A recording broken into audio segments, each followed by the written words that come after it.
Morning, everybody.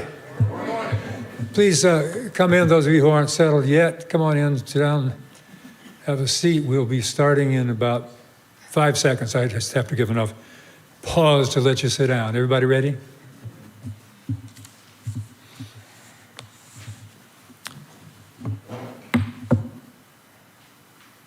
Okay, this is it. Ta-da, good morning. If you're happy and you know it, clap your hands. Yeah, that's all we're going to do. We're not going to go through the foot stomping and everything else. And, we try to maintain distances here. Anyhow, to those of you who are in the sanctuary, I want to advise you, first, you know this, but this service is being streamed. You see all those cameras over there and that very capable technician folks that are sitting there. So we are being streamed on YouTube, so watch your language, be careful. And for those of you who are watching the stream services, we are glad to have you here. We wish you were here in person, but glad to have you here through any venue. Also, let me remind you that we do have a pre- and post-service Zoom event that's widely advertised here. So if you want to get into that, you certainly may. And please make sure you read the announcements in your printed order of service, which I hope you all have one. And especially be sure to read the weekly events that are mailed to you each Thursday. If you don't get that, call Andrea and tell her to put you on the mailing list.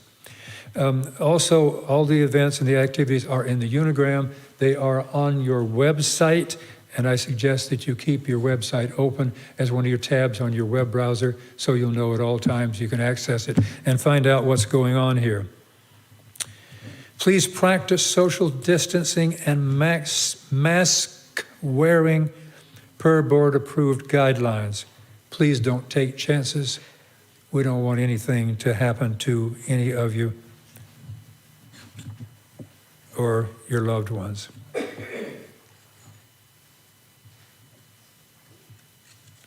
Flowers today are, Linda, who are the flowers today? Yes, I just wanted you to tell me. Yeah. I wanted to give you a little bit of recognition for doing some of the flowers, and I thought you could tell me that. Second of all, to make sure I did have it right, yes. Keitha and Bob Whitaker have provided Day's flowers today in loving remembrance of Keitha's mother, Sybil Grace Henson Etheridge, who passed away 10 years ago this past Thursday. She was the mother of 3 children and delighted in the love of her 8 grandchildren and 10 great-grandchildren. Keitha and Bob were holding her hands when she passed. If you'd like to share your own flowers for a Sunday service in recognition of a birthday, anniversary, or a special memorial, all you have to do is follow the directions that you see all over the place and contact the worship committee. There's a link on there, and we will add you to that schedule. And now let's center ourselves for today's service. Remember to extinguish, no, that's not the word, to silence all your electronic devices. Yeah, think about that. All your electronic devices as we listen to the prelude. Anna? Our prelude music this morning is Courage to Be Who We Are, a song by Ruth Huber. Ruth writes, "Courage to Be Who We Are was written to commemorate the life of Gwen Amber Rose Araujo and to celebrate the lives of beautiful and courageous trans people everywhere." Gwen Rose was a 17-year-old transgender woman in California who was killed by 4 men for living her true and authentic life.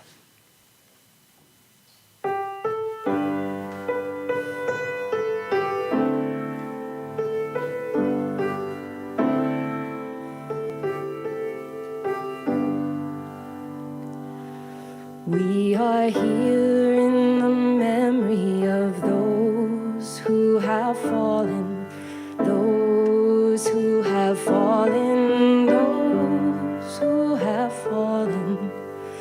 We are here in the memory of those who have fallen, here for the courage to be who we are.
Well, thank you, Anna. That's beautiful. Now, please stand, if you're willing and able, and join me in the congregational covenant as found in your order of service. Love is the doctrine of this congregation. The quest for truth is its sacrament, and service is its prayer. To dwell together in peace, to seek knowledge in freedom, to serve others in community. Thus do we covenant with one another. Thank you. Please be seated. Welcome to the Unitarian Universalist Congregation of Columbia. My name is Richard McLeod, and I am your service leader for the day. Our minister is the Reverend Stephen Robinson, and on those Sundays when Stephen is not available or otherwise functioning, we may present a variety of other speakers, guest speakers from this congregation or from communities, personalities. Unitarian Universalism is a diverse and non-creedal religion. We are a covenantal religion, which means that we don't have to believe the same in order to treat each other the same with respect, equity, compassion, and dignity. Our community is based on deeds, not creeds. As Unitarian Universalists, we side with love, embracing all people regardless of age, color, race, economic status, physical ability, or religious background. We are a welcoming congregation, which means we also embrace LGBTQ individuals. We encourage everyone to wear name tags so that we may know each other better, or in my case, I'll remember who you are. Board members wear green name tags, and they always welcome your comments, questions, and suggestions. Would members of the Board of Trustees please stand so we can see who you are? Okay. Good. Thank you. Now, at this time, we would like to recognize any guests or visitors who are willing or who are with us today. So if you are willing and able, please rise and share your name, where you're from, or if you have guests with you. Stephen's going to come around with a microphone, so make sure you wait for him to come around and speak into the microphone. Guests, visitors, please point or stand. Oh, sorry. My friend Paul is visiting today. He is in his first year of retirement from nursing in Michigan and now lives in Myrtle Beach.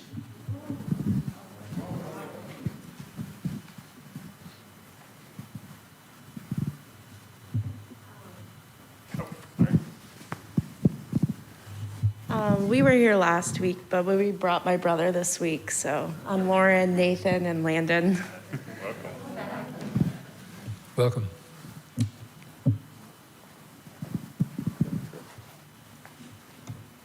Anybody else? When we are further along in our recovery, we will take time to actually stand and mill around a minute and greet each other. And then at that point, I'll tell you you're welcome to stay afterwards and greet each other with conversation, and there's even some light snacks and all, but that hasn't happened yet. So just until then, just look forward to it. It'll happen again. This pandemic will eventually be over. I was reading not too long ago about the 2018 influenza thing, and it lasted about 2 years, and just all of a sudden, it faded out. Now, will that happen here? I don't know, but anyhow. Today's chalice lighter is Jim Duplessis. Jim has been attending UU since 2008 and became a member in 2009. He served on the board as treasurer when we moved from being a fellowship to a congregation. He also has served roles including RE teacher, chocolate auction chronicler, and general laborer, which is everything he's helped with. He is the father of Jimmy Duplessis, who came to the UU when he was 4 years old and is now a senior at Dreher High School, where he plays, listen to this, where he plays electric bass for the marching band. Now, if you don't understand how that works, I don't either. Maybe Jim can tell you afterwards. Anyhow, Spirit of light, as we light the chalice, Spirit of light and life, come unto us.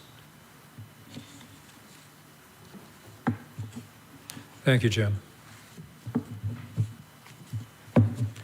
This morning's musical meditation is by American composer Lou Harrison, who lived much of his life in San Francisco.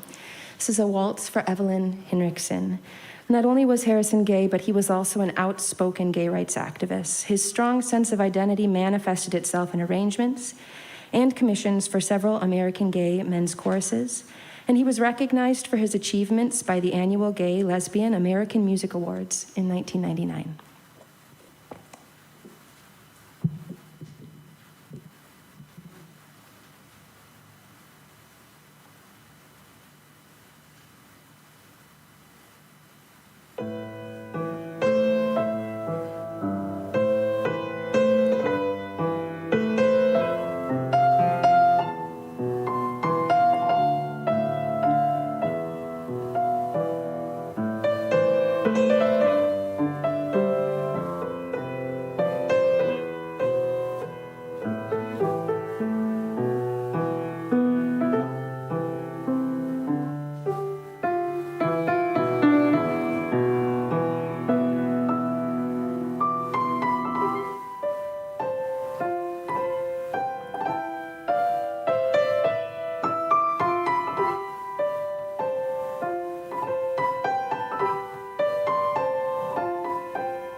Thank you, Anna. As we have a moment for all ages this morning, I am going to actually walk to the back. So those who are watching are going to listen, but we are doing a book called Pride Colors because today is our first Sunday in October, and October is LGBTQ History Month. So it's an opportunity for us as a congregation to celebrate Pride as we do in June during Pride Month, but also celebrate those who have contributed to the history of the Pride movement. And for us in Columbia, it's the time of year that we actually do the Pride Parade because, June would be a little too hot for that. So I have a cool little book today. This is actually Luna's book, so it's a little bit on the young side, but it's still pretty awesome. And I want to share it with you, and she wanted to share it with you too. So I asked her permission, and she said, da. So that means yes. And it just goes through the colors.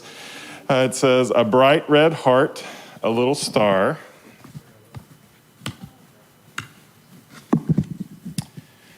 I love you just the way you are.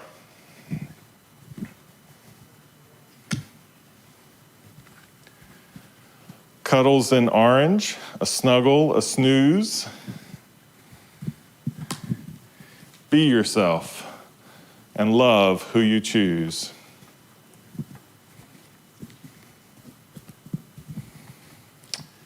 Yellow sunshine smiles so bright. I'll hug you and kiss you and hold you tight.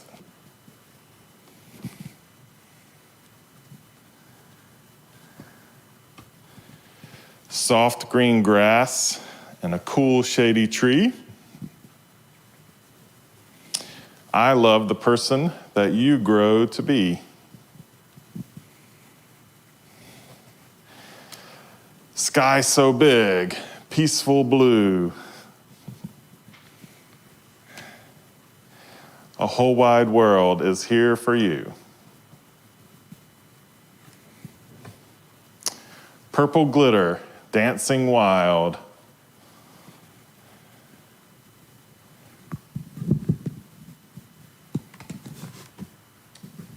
You are my very precious child.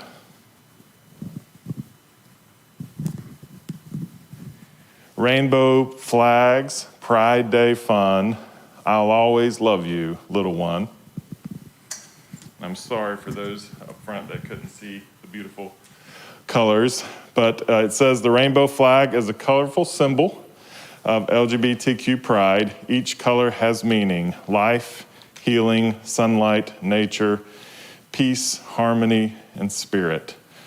So I wish you a great month of October as we celebrate Pride, as we celebrate LGBTQ History Month, and look forward to learning more about people in our lives that have contributed so much. At this time, Mackenzie, if you would like, is going to lead us in a free play time. Not all of us, but those who want to go out for a free play time.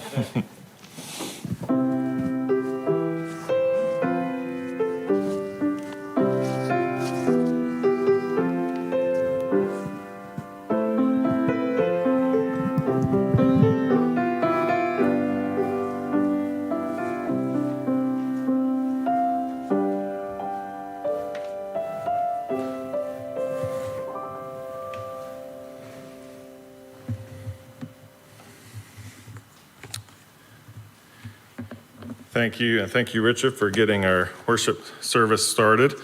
I realized that you were looking at me when you were talking about some Sundays I'm not here, and some Sundays I'm not functioning. So I didn't know if you were looking to see if it was one of those non-functioning Sundays, because some days I can be here and not functioning. As I shared with the kids, our youth, and our RE program, and as Anna has already introduced us through music, this is LGBTQ History Month, and an opportunity for us to remember those who have made huge contributions to the Pride movement and created the opportunities that we enjoy, the freedoms that we enjoy today, and inspiration for us as well in our own journey. I want to share, we're going to begin and end the service today with words from Harvey Milk. I'll share some words from his Hope speech, and then we'll close with actually getting to hear his voice before we extinguish our chalice. Here are the words of Harvey Milk.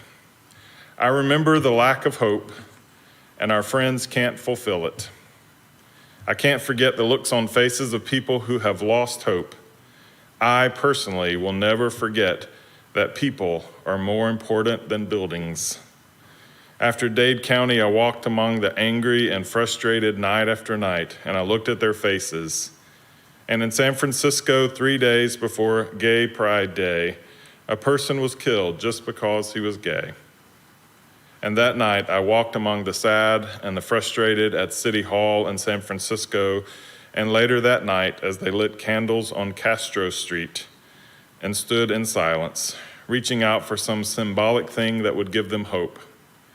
These were strong people whose faces I knew from the shop, the streets, meetings, and people who I never saw before, but I knew. They were strong, but even they needed hope.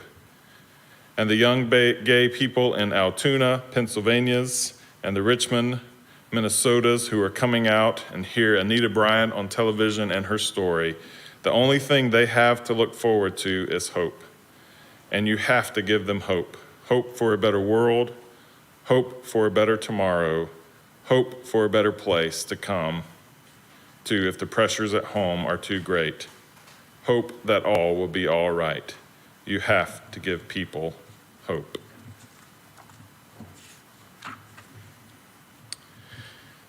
At this time, we move to a part of our service where we light candles in this community to provide opportunities for us to share joys and concerns with this group, to light a candle to symbolize the way that we are remembering, celebrating, or holding that grief and that concern in this community.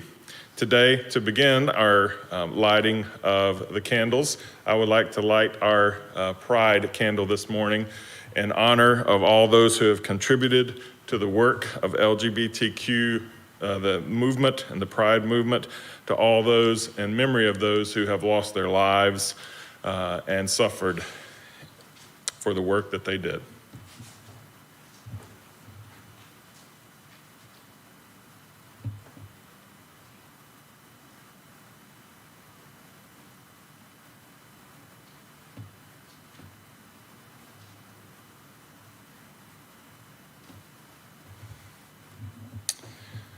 I also light a candle this morning for Nina Gray, who is not feeling well.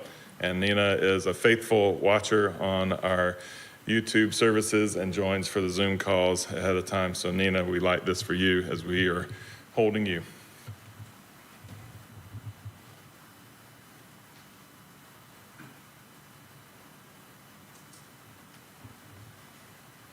This time, if there are any others who have candles they would like to share, please come forward this time and share briefly and light your candle.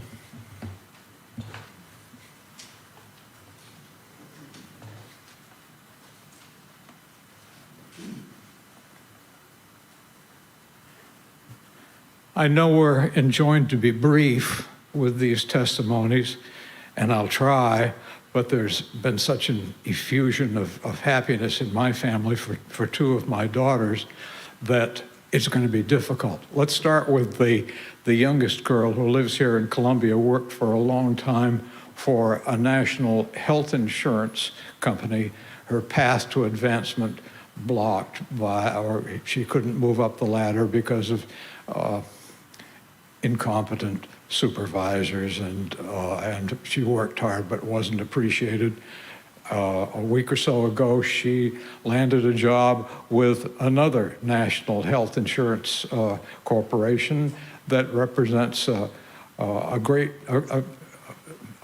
big raise in salary and a new set of challenges and opportunities for her.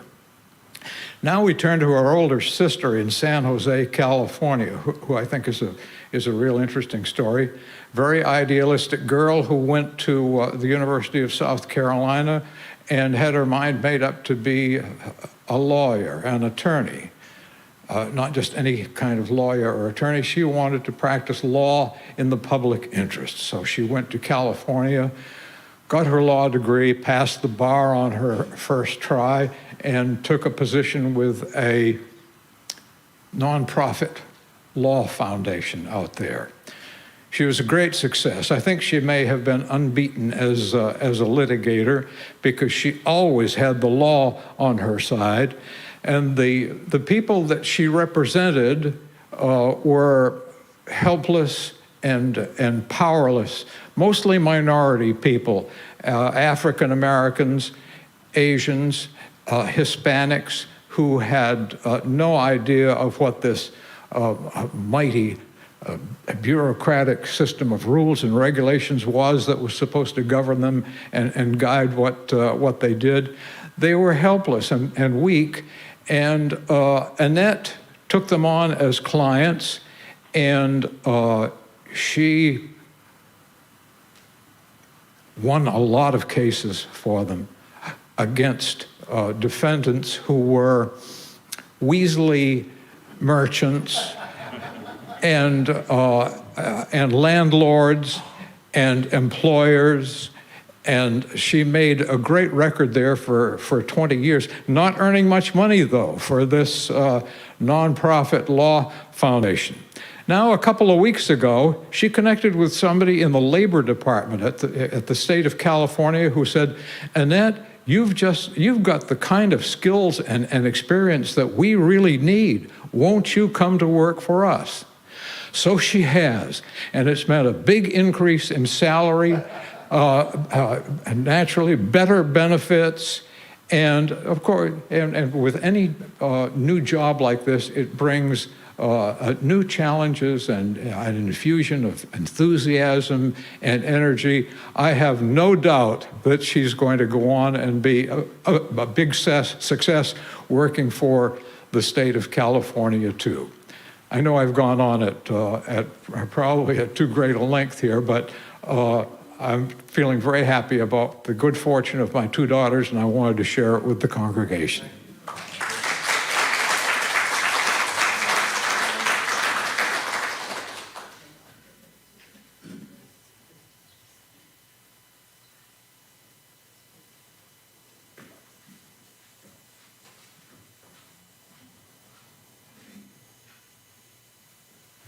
Good morning.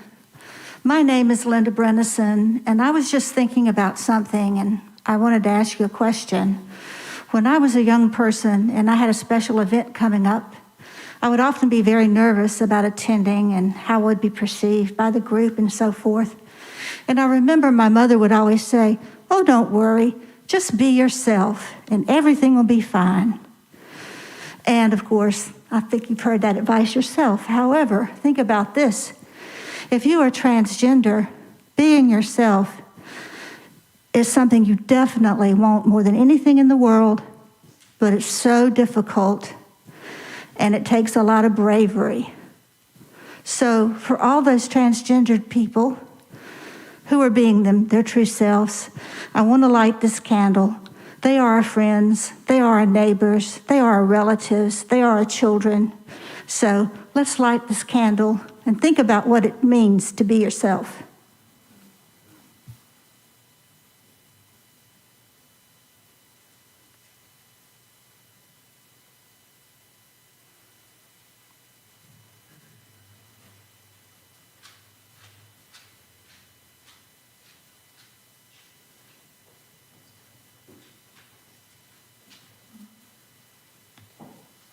Hello again, everyone.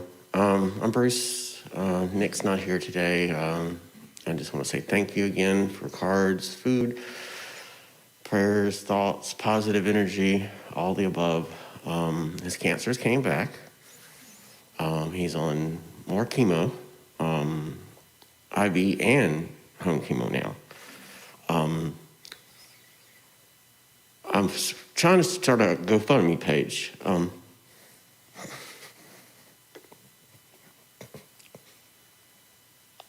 Kind of difficult, but I'm going to get it done. But thank you.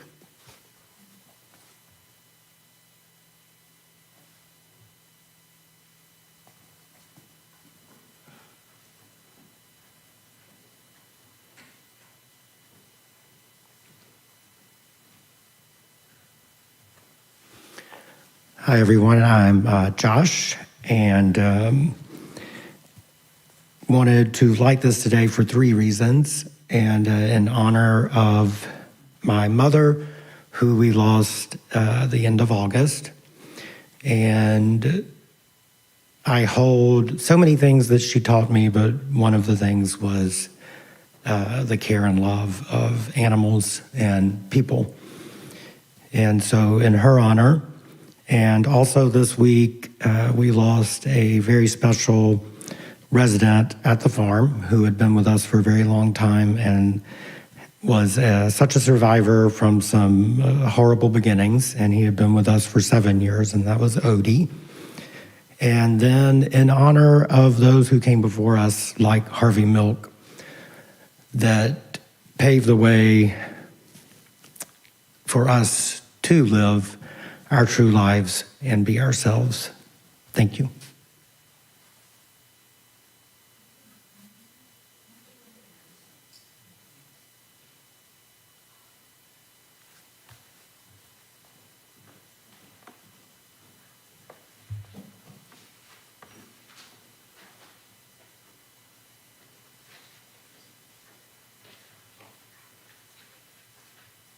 Hello. Ooh, wow, it's a lot bigger and out here. Wow, and such beautiful faces too. Hi, my name is Khalil Warren. I would be remiss if I did not light a candle for everything, for, I guess, for the LGBTQ community, for my family, for everyone that has paved the way, for me to be here, to be able to stand in front of you. When I think about like how crazy the world is sometimes, I just realize that I am still quite privileged to be able to do the things that I do today.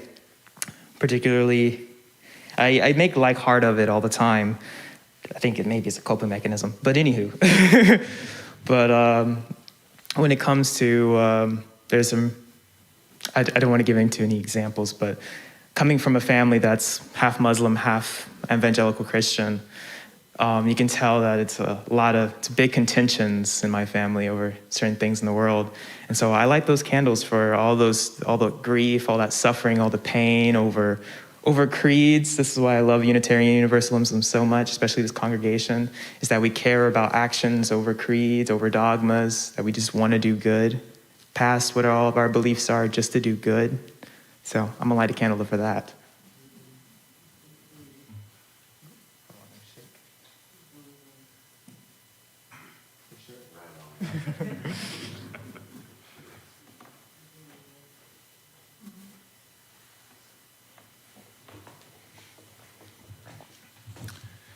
And we always light one final candle for the joys and concerns that we're holding close, intimately to ourselves, that maybe we want to share in this community, just not out loud.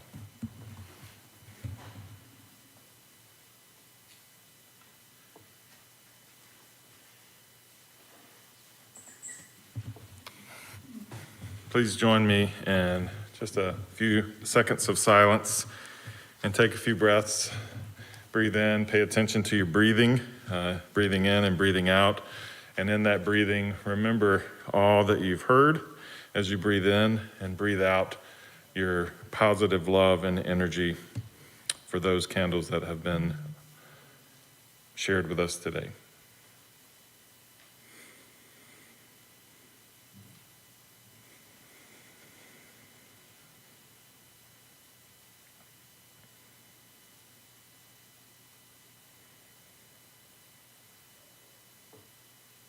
Thank you. At this time, we move to a part of our service where we receive our offering, and always, each month, we have a Share the Plate recipient.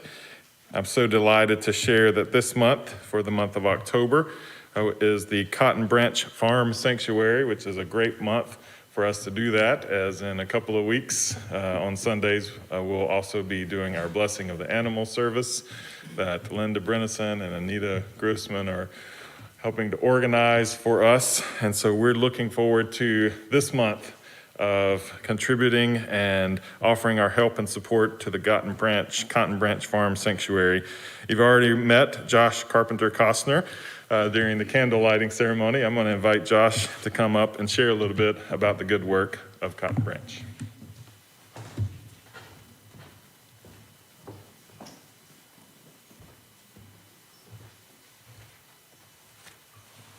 Hello, everyone.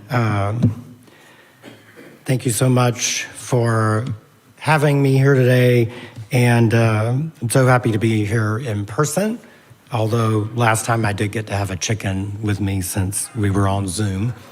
So I left him at home today. And want to say hello to Patty and Mark at home. I'm missing them here. A little bit about Cotton Branch for those who aren't familiar with us. There is some in the handout today, but we provide a safe haven for abandoned, abused, neglected, and elderly pigs and other farm animals. We specialize with pigs. And while there are many shelters and rescue organizations for animal companions such as cats, dogs, and even wildlife, there is a lack of sanctuary for farm animals, and that's why we exist. We, much like the congregation here, are a group of volunteers from all different ages, genders, orientations, religions, races, and backgrounds who all come together for one purpose, and that is to help animals in need. We host congregational groups such as yours, scout groups, special needs groups, community groups of all kinds, and even occasionally speak at area schools. We love to be involved in our community, and that is this entire greater Columbia area. We appreciate this congregation so much, and what you all do with your Share the Plate program. We are, as always, honored to be chosen again this month in October. And what you do is so vitally important for nonprofits such as Cotton Branch, and more important than ever over these past 2 years, as all of us have been struggling a lot with donations. 2020 and 2021, due to the economic climate surrounding the pandemic, have been the two most difficult years we've ever faced personally and as an organization. For Cotton Branch, our donations have been cut more than in half. So many people have suffered economically, and that has affected donations. At the same time, our feed prices have increased 39%. Our hay prices have increased 30%. And we saw a 40% increase in our medication cost, and we specialize with a lot of senior animals, so that has been huge. So every gift, no matter how large or small, it will help the animals of Cotton Branch. And I wanted to tell one story. It'll help animals like one of our potbelly pigs, Yo-Yo. A couple months back, one of our volunteers arrived and spotted a locked crate on the side of the road with Yo-Yo inside. This was about a quarter of a mile from our entrance, and he was just left on the side of the road with a note that they could no longer care for him. It was 95 degrees that day, and had she not come in early that morning, we may not have found him until the afternoon. He may not have even survived in that heat. He had definitely been there through the night. We were hoping that we would put him in our adoption program, but we quickly realized he had a limp, and our vet came out and did some imaging, and Yo-Yo, as young as he is, probably about 3 years old, he has arthritis in one of his legs and deformations in his hind legs. It's very common due to inbreeding to try to create smaller pigs. And Yo-Yo paid that price. So he has to receive medication twice daily. But he has new pig friends. He's surrounded by us, and we just adore him. So from all of us at Cotton Branch, from Yo-Yo and our many residents, thank you. We depend on people like you, and we invite you also to come visit us. We are about 35 minutes from right here. Actually took me a little less time today, in Leesville, South Carolina. And our town is amazing to visit too. We're only 6 minutes from our downtown. It is a very active, hopping, unusually active small South Carolina town with a beautiful main street. You can check out our website, cottonbranch.org, for more information. And I was going to bring one of our t-shirts today. We have new shirts, and I completely forgot that. But you can see those on our website, and you can order them there. If you'd like to avoid shipping and you happen to look on your phone and see the shirt and decide you'd like one, feel free to grab me in the lobby today and let me know, because I can bring them back when I come back the last Sunday of this month, and you can avoid shipping costs. So I do not mind doing that at all. But thank you all so much again. What you do is so important for the entire community and for us at Cotton Branch, and we really appreciate it. Thank you.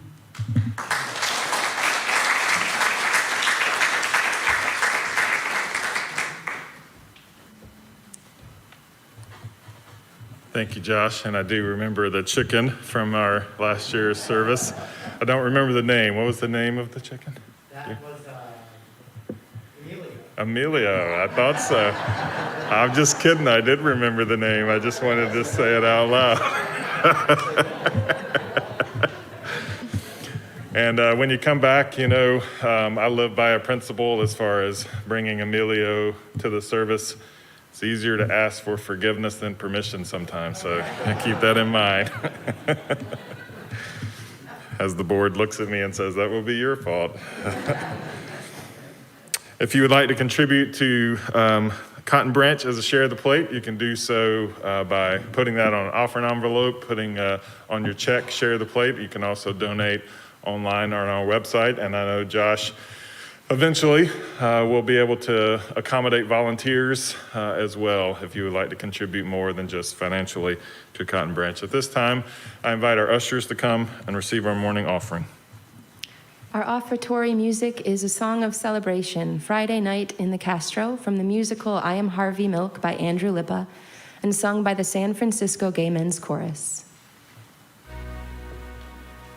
Monday night and I don't know how I'm gonna make it through the day.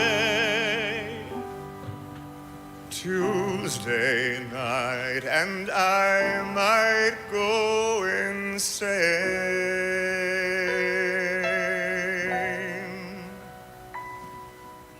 Wednesday hits and still I know it's so very far away. Thursday finds me on my knees,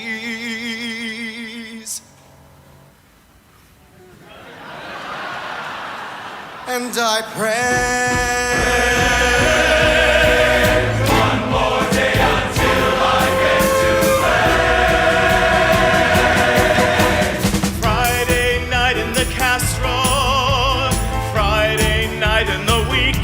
Saves me.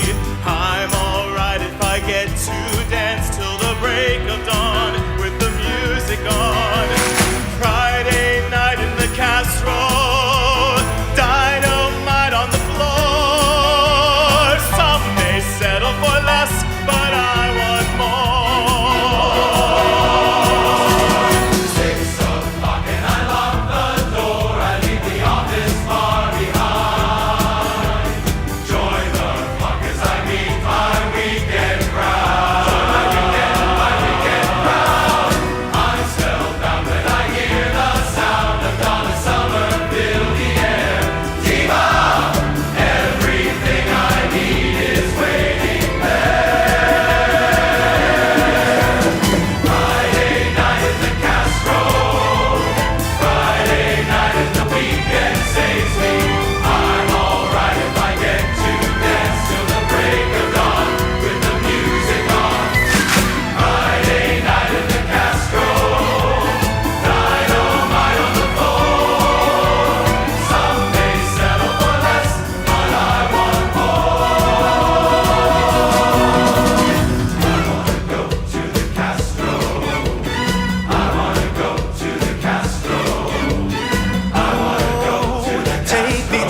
That's the place I want to go.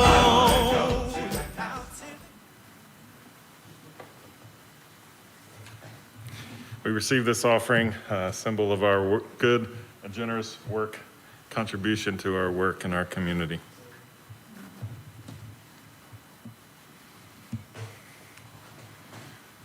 Sorry, sometimes the music that we do, Anna chooses for the offering, coldly causes me to lose my train of thought. It's like, what am I supposed to do next? I forget. It's that non-functioning thing that Richard was referring to. I have moments of that. I want to share this morning just a reflection on an experience from this past summer. Many of you know that I had an opportunity to take finally a graduation trip a year later with my daughter Mary, and to drive from Los Angeles up through the Big Sur into Monterey, and then eventually end our time in San Francisco. So I want to share a little bit of our reflection on our experience in San Francisco, particularly as we drove into San Francisco, and I'm only doing this for Mark Drews, which is, Mark will tell you today, is the 7th anniversary of the shot heard around the world as the San Francisco, or the Giants, as they won their pennant and the amazing work that they did that year. So that's my one allusion to baseball there. My second allusion to baseball is as we drove into San Francisco, we had already decided, Mary and I decided some of the things that we were going to do. Of course, going to the Castro was one of those, the Fisherman's Wharf, things like that. She wanted sushi, as that was a big part of the experience in San Francisco. And as we drove into San Francisco, I said to her, hey, do you want to see like where the Giants play? They used to play in a park called Candlestick Park. It's no longer there. It's now Giant Stadium. And she said, and I quote, I'm not a big fan of football.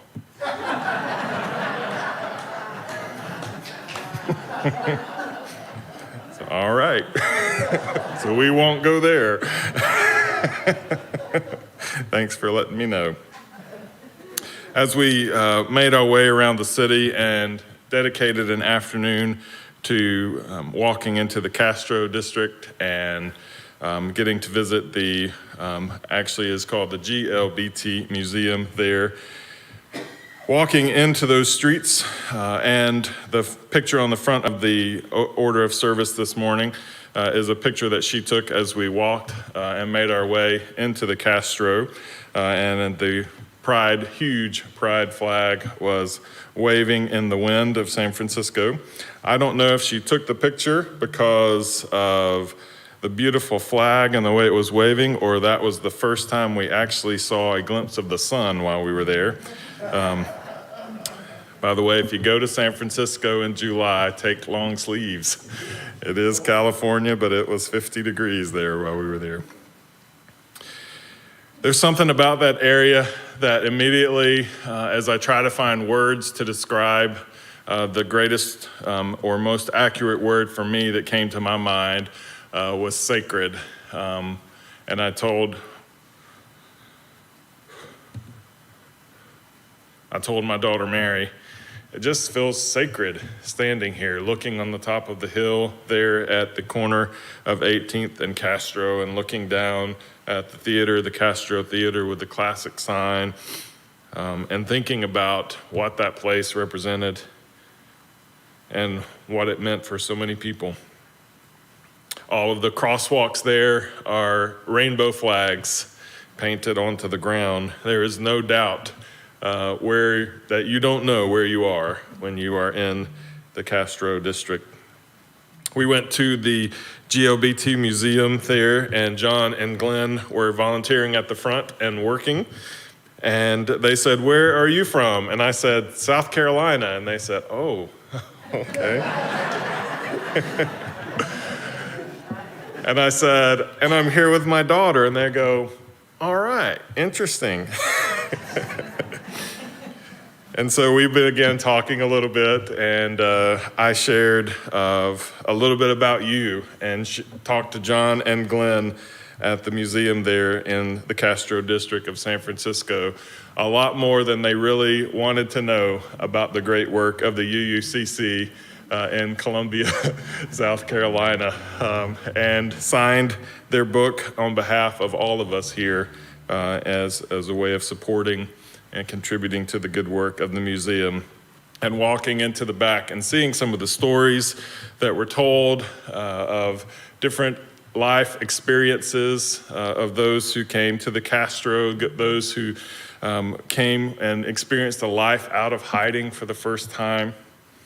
And walking to the back section where there was a dedication to Harvey Milk, and being overwhelmed and surprised as you walk up. It's on a motion sensor there if you ever go.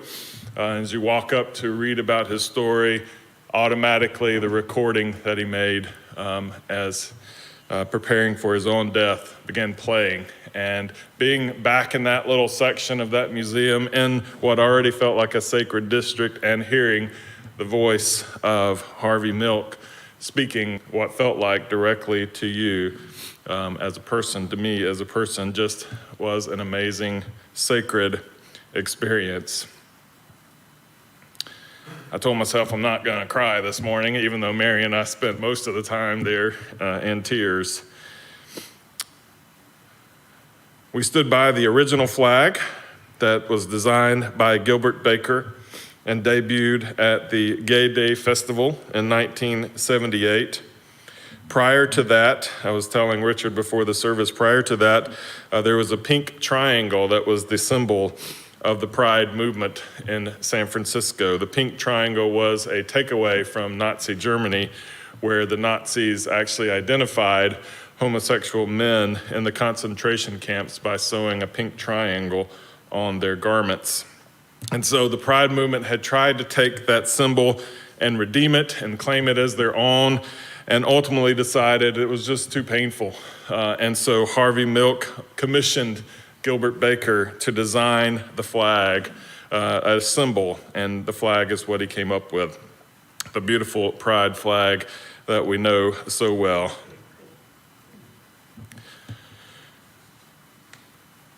Learning about this man, Harvey Milk, especially being in the Castro and deciding to learn more about his life prior to going and digging into the experience of who he was as a person. Harvey Milk came to San Francisco, leaving New York, where he had worked as a stock analyst and then gotten involved in theater and producing theater on Broadway. Ultimately moved to San Francisco with his partner at the time, Scott Smith, and opened a camera store on the Castro Street, a spot that the camera store is not open anymore, but you can still visit the camera store. And I will tell you, Joe, as I could connect with you around being a proud dad of daughters this morning, I just want you to know that it might, if you ever make that trip with a daughter, it gets a little awkward, some of the shops that you might find yourself in. Wasn't awkward for me, but it was a little awkward for her. Especially, there's one shop called Your Mama Doesn't Know, and I would definitely, I told the two guys that were at the shop that I would give a shout out to them at some point. So Your Mama Doesn't Know. Make sure that you visit that, or don't blame me if you struggle there. Learning a little bit about Harvey along the way from people that met him, that knew him. I walked into a hardware store that was just 2 doors down from the camera shop on Castro Street. So the hardware store is actually where I purchased my pronoun pin that I wear every Sunday in our service. And listening to the stories of people who talked about knowing Harvey and conversations with Harvey on an everyday basis, it was just an amazing experience to hear history from their perspective of what he meant to them. Standing in those streets and recognizing that little dugout place in San Francisco called the Castro became a haven for so many people, a place where they could call home, a place where they could be out and live their lives openly, a place where they could, as Linda said, be who they are and feel free to do that. What an amazing symbol in our experience to have a place like that in our history.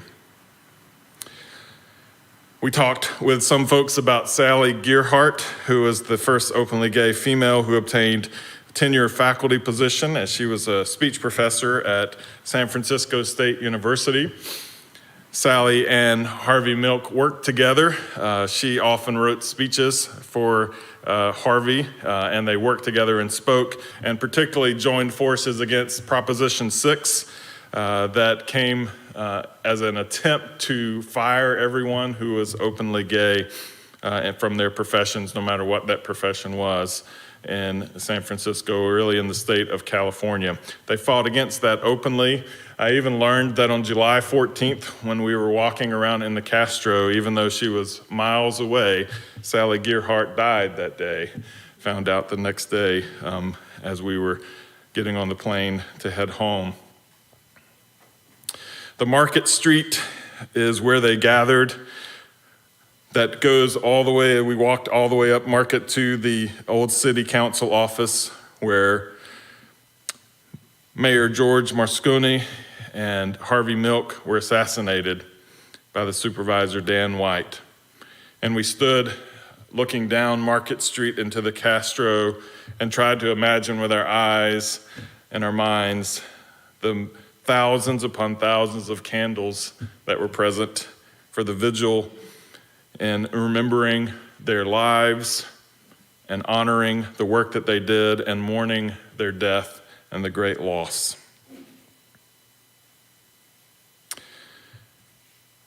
LGBTQ History Month is a time to remember people and events like this. To have these kinds of experiences, whether you do those in person or whether you connect to them in some way, to share the stories of those who have come before us to pave the way for some of the freedoms and experiences that we enjoy today. Just last month, we gave our share of the plate to Harriet Hancock, and what a contribution that Harriet and the Hancock Center has made.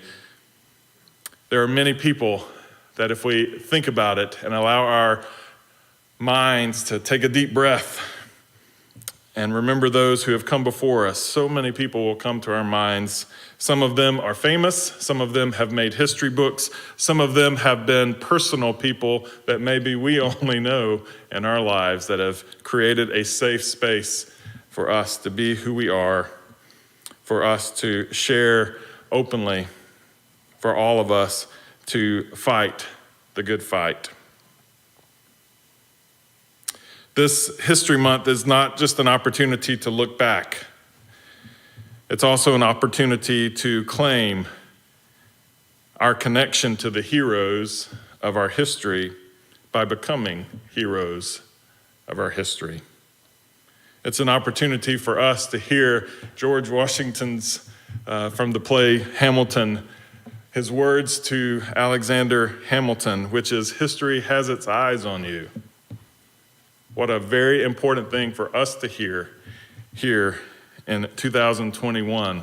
History is not just something that we do looking back in LGBTQ History Month, but history has its eyes on you and me today. And what are we doing to continue the legacy, to contribute to the good work, to celebrate the lives and the contributions?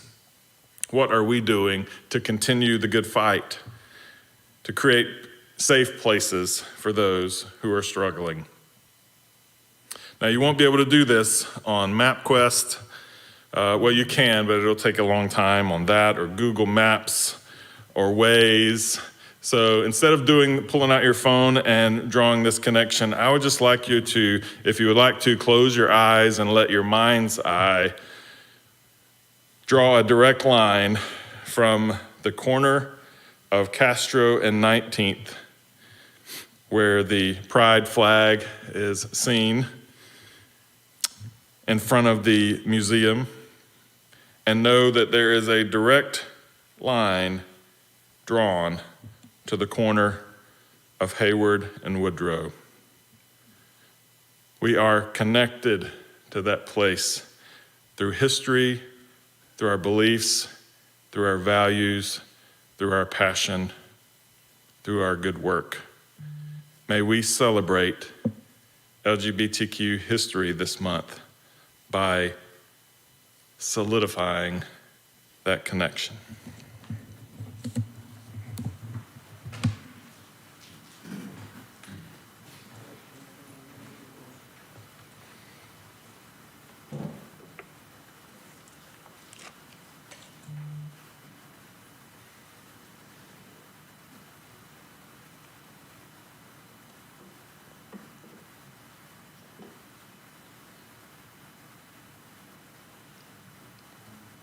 Our closing song is We Are a Gentle, Angry People by Holly Near. She says, I wrote this song when Harvey Milk and George Moscone were assassinated. We originally sang, we are gay and lesbian together, but then we were surrounded by the support of allies, and so I changed it to we are gay and straight together. And now we are learning more and more about gender and sexuality, and it now requires many more syllables than I can fit into the song. And so let us now sing, We Are All in This Together.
singing for our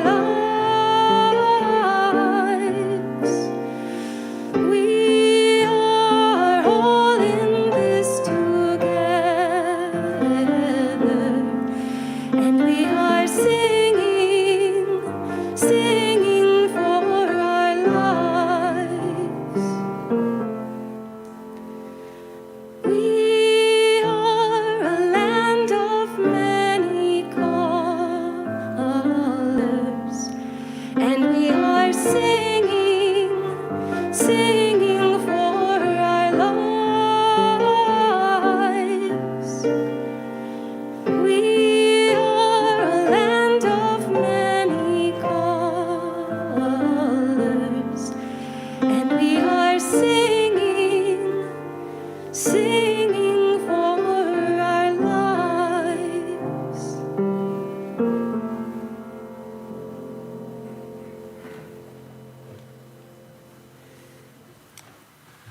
And now with that connection drawn between the corner of Hayward and Woodrow all the way to the corner of Castro and 19th, we invite in the voice of Harvey Milk delivering a speech on that very corner. Somewhere in Des Moines or San Antonio, there's a young gay person who all of a sudden realizes that she or he is gay, knows that if the parents find out, they'll be tossed out of the house. The classmates would taunt the child, and the Anita Bryans and John Briggs are doing their bit on TV, and that child has several options. Staying in a closet, suicide, and then one day that child might open a paper and it says homosexual elected in San Francisco, and there are two new options. The option is to go to California,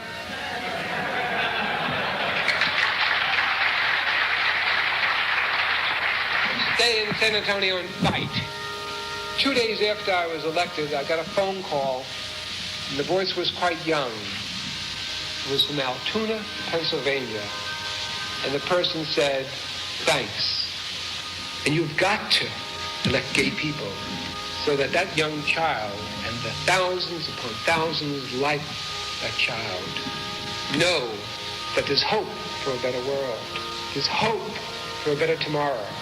Without hope, not only gays, but those blacks and the Asians, and the disabled, the seniors, the us's,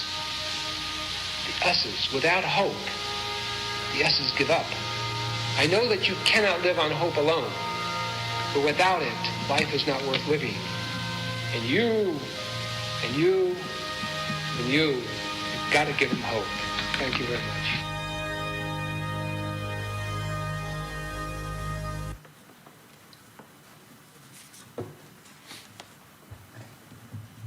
Hear the words of Harvey. You and you and you have to give us hope. Let us remember that and take that charge with us as we extinguish our chalice today.